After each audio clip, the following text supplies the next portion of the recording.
Olá, seja bem-vindo ao nosso canal. Sou a Luciana Bosa.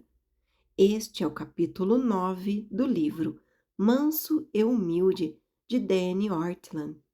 Curta e compartilhe. Não se esqueça de se inscrever para não perder os próximos capítulos. Obrigada. Capítulo 9. Um advogado. Temos um advogado junto ao Pai, Jesus Cristo, o justo. 1 João 2:1. Uma ideia parecida com a de intercessão é a advocacia. As duas noções se sobrepõem, mas há uma nuance ligeiramente diferente entre as palavras gregas para cada uma delas. A intercessão transmite a noção de uma mediação entre duas partes a fim de reuni-las. A advocacia é semelhante, mas possui a noção de se alinhar com outra pessoa. Um intercessor se posiciona entre as partes. Um advogado não apenas se posiciona entre as duas partes, mas se adianta e se junta a uma das partes quando esta se encontra com a outra. Jesus não é só um intercessor, mas um advogado. Da mesma forma que a intercessão, a advocacia de Cristo é uma doutrina negligenciada na igreja contemporânea, embora flua diretamente das profundezas do coração do próprio Cristo. Bunyan escreveu um livro sobre Hebreus 7:25, o principal texto sobre a intercessão celestial de Cristo. Ele escreveu outro sobre 1 João 2:1, o principal texto sobre a advocacia celestial de Cristo, o qual diz: Meus filhinhos, eu vos escrevo estas coisas para que não pequeis. Mas, se alguém pecar, temos um advogado junto ao Pai, Jesus Cristo, o justo.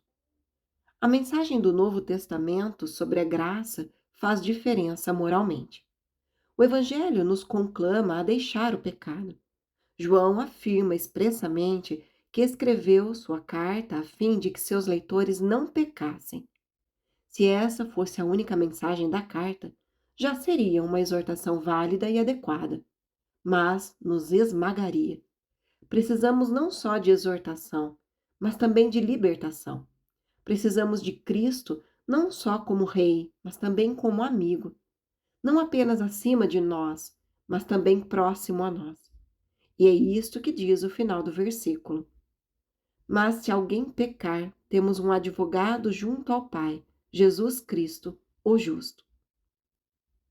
A palavra grega traduzida em 1 João 2:1 como advogado, parakletos, é utilizada 5 vezes no Novo Testamento. As outras 4 ocorrências se encontram no discurso no cenáculo em João, capítulos 14 ao 16. Todas se referindo ao ministério do Espírito Santo depois da ascensão de Cristo. 14, 16 e 26, 15, 26, 16, 7. É difícil capturar o sentido de Paracletos com apenas uma palavra em português. A dificuldade se reflete na diversidade de traduções, incluindo Consolador, em Almeida 21, ARA, ARC, ACF, NBV. Auxiliador, NTLH. Conselheiro, NVI. Encorajador, NVT. Paráclito, TB, TEB, BJ. Advogado, KJA. E valedor, Bíblia do Peregrino. Muitas dessas traduções possuem uma nota indicando outras leituras possíveis, refletindo a dificuldade de capturar paracletos com uma única palavra em nosso idioma. A ideia é que alguém aparece em favor de outra pessoa. Talvez advogado seja a palavra mais próxima em português para expressar o papel de um paracletos. Alguns teólogos latinos dos primeiros séculos cristãos, como Tertuliano e Agostinho, frequentemente traduziam o Paracletos do Novo Testamento como advocatus. O texto de 1 João prossegue imediatamente para dizer que Jesus também é a propiciação pelos nossos pecados. 1 João 2:2. Jesus, como nossa propiciação, significa que ele aplaca ou desvia a justa ira do Pai contra nossos pecados. É um termo jurídico que descreve uma realidade objetiva. Cristo, nosso advogado, com certeza transmite uma conotação jurídica para nós. Mas, na antiga literatura grega, fora do Novo Testamento, tem mais a ver com uma realidade mais subjetiva, expressando uma profunda solidariedade. Jesus compartilha conosco de nossa real experiência. Ele sente o que sentimos. Ele se aproxima e ele se manifesta caridosamente em nosso favor. De quem ele é advogado? O texto nos responde: de qualquer um. A única qualificação exigida é o desejo de ser representado por ele. Quando receberemos os benefícios de sua advocacia? O texto não nos responde que teremos um advogado, mas que temos um advogado. Todos que estão em Cristo têm, neste exato momento, alguém falando por eles. Por que esse advogado é capaz de nos ajudar? O texto nos responde: ele é justo. Ele e ele somente. Nós somos injustos, ele é justo. Até o nosso melhor arrependimento por nossos pecados se contamina com mais pecado precisando de perdão. Vir ao Pai sem um advogado é desesperador. Estar assistido por um advogado que veio e me buscou em vez de esperar que eu o procurasse, que é justo de todas as formas que eu não sou. Essa é a nossa serena confiança diante do Pai. Vamos olhar mais de perto a diferença entre a intercessão de Cristo e a sua advocacia ao notar a diferença entre Hebreus 7:25 e 1 João 2:1. Hebreus 7:25 afirma que Cristo sempre vive para interceder por nós, enquanto 1 João 2:1 afirma que, se alguém pecar, temos um advogado. Você percebe a diferença? A intercessão é algo que Cristo sempre faz, em contraste à advocacia, que é feita quando surge a ocasião certa. Aparentemente, ele intercede por nós em razão de nossa pecaminosidade geral, enquanto advoga por nós em relação a pecados específicos. Bunyan explica da seguinte forma: Cristo, como sacerdote, vai antes, e Cristo, como advogado, vem depois. Cristo, como sacerdote, intercede continuamente. Cristo, como advogado, no caso de grandes transgressões, pleiteia. Cristo, como sacerdote, precisa agir sempre, mas Cristo, como advogado, apenas às vezes. Cristo, como sacerdote, age nos tempos de paz, mas Cristo, como advogado, em tempos de brigas, tumultos e duros litígios. Portanto, Cristo, como advogado, constitui, por assim dizer, uma reserva, e sua oportunidade de se levantar e pleitear é quando os seus estão revestidos de algum pecado imundo em que ultimamente tem caído. Nota de rodapé: a obra de Jesus Cristo como advogado, John Bunyan. Fim da nota. Observe a natureza pessoal da advocacia de Cristo. Não é uma parte estática de sua obra. A sua advocacia se monta quando a ocasião exige. Em nenhum lugar a Bíblia ensina que, depois de sermos unidos salvificamente a Cristo, pecados horrendos se tornam uma coisa do passado. Pelo contrário, é durante o nosso estado regenerado que nos sensibilizamos mais profundamente com a impropriedade de nossos pecados. Os nossos pecados parecem muito mais pecaminosos depois de nos tornarmos crentes do que antes. E não é apenas a percepção que sentimos de nossa pecaminosidade que continua. Realmente continuamos pecando depois de nos tornarmos crentes. Às vezes, são uns pecados bem grandinhos. E é para isso que a advocacia de Cristo serve. É a maneira de Deus nos encorajar a não jogar a toalha. Sim, nós falhamos enquanto discípulos de Cristo, mas a sua advocacia em nosso favor supera os nossos pecados. A sua advocacia fala mais alto que nossas falhas. Ele vai cuidar de cada detalhe. Quando pecar, lembre-se de sua posição jurídica diante de Deus por conta da obra de Cristo. Todavia, lembre-se também do seu advogado perante Deus por causa do coração de Cristo. Ele se levanta e defende a sua causa, baseado nos méritos dos sofrimentos e morte dele. A sua salvação não se trata de uma fórmula salvadora, mas de uma pessoa salvadora. Quando você peca, a força da determinação dele cresce ainda mais. Quando os seus irmãos e irmãs fracassam e tropeçam, ele advoga por eles, porque ele é assim. Ele não aguenta deixar que nos defendamos sozinhos. Considere a sua vida. Como você pensa que a atitude de Jesus com aquele cantinho escuro da sua vida que só você conhece?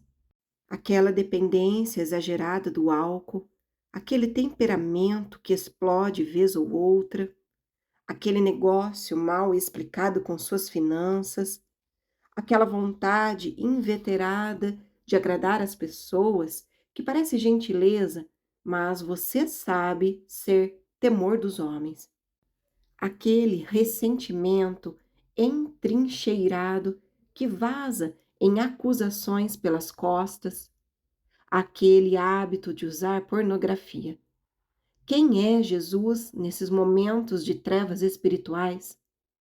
Não estou perguntando quem ele é depois que você vence esse pecado, mas quem ele é quando você está bem no meio desse pecado.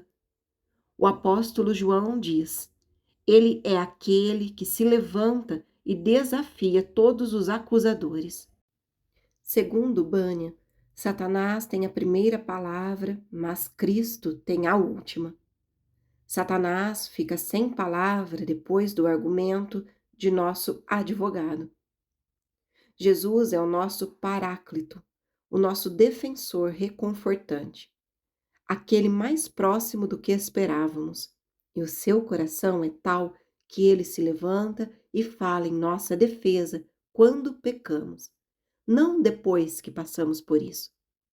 Nesse sentido, a sua advocacia já é a nossa vitória sobre o pecado. De fato, somos convocados a deixar os nossos pecados, e nenhum cristão saudável sugeriria o contrário. Quando escolhemos pecar, abandonamos a nossa verdadeira identidade como filhos de Deus. Chamamos a miséria para as nossas vidas e desagradamos o nosso Pai Celestial. Somos chamados a amadurecer em direção a níveis mais profundos de santidade pessoal à medida que caminhamos com o Senhor. Aumentamos nossa consagração e atingimos novos graus de obediência. Contudo, quando não o fazemos, quando escolhemos pecar, ainda que abandonemos nossa verdadeira identidade, o nosso Salvador não nos abandona. É nesse exato momento que o seu coração entra em erupção em nosso favor, numa advocacia renovada nos céus, com uma defesa ressoante que silencia todas as acusações, surpreende os anjos e celebra o abraço do Pai em nós, a despeito de toda a nossa bagunça. Que tipo de cristão essa doutrina cria? Seres humanos caídos são advogados naturais de si próprios. É o que flui naturalmente. Justificativas e defesas de si. Não precisamos ensinar criancinhas a inventar desculpas quando são pegas em flagrante. Há um mecanismo natural embutido que imediatamente entra em ação para ajudá-las a se justificar. Os nossos corações caídos intuitivamente fabricam razões para que o nosso caso não seja tão ruim assim. A queda se manifesta não só no nosso pecar, mas também na nossa resposta ao pecar. Minimizamos, damos desculpas, explicamos de todo jeito. Em resumo, nós falamos, mesmo que apenas em nossos corações, em nossa defesa. Advogamos em causa própria. E se nunca mais precisássemos advogar em causa própria, porque já temos alguém cuidando disso?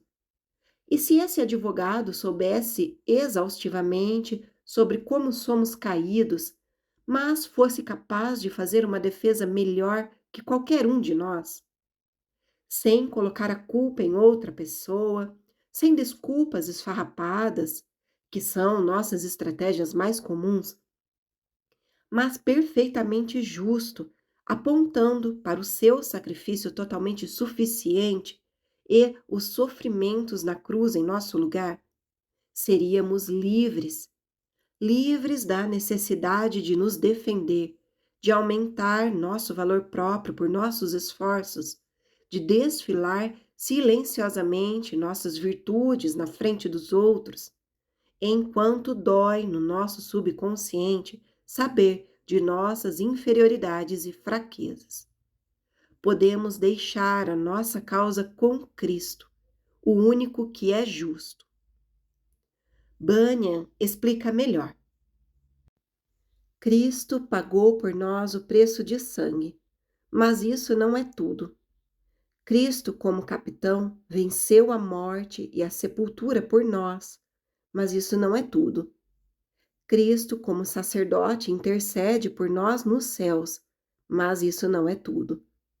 O pecado ainda está em nós e conosco e se intromete em tudo o que fazemos, quer no âmbito religioso, quer no civil. Pois não só nossas orações e nossos sermões, nosso ouvir e nosso pregar, mas nossas casas, nossas lojas, nossos negócios e nossas camas estão todos poluídos com pecado.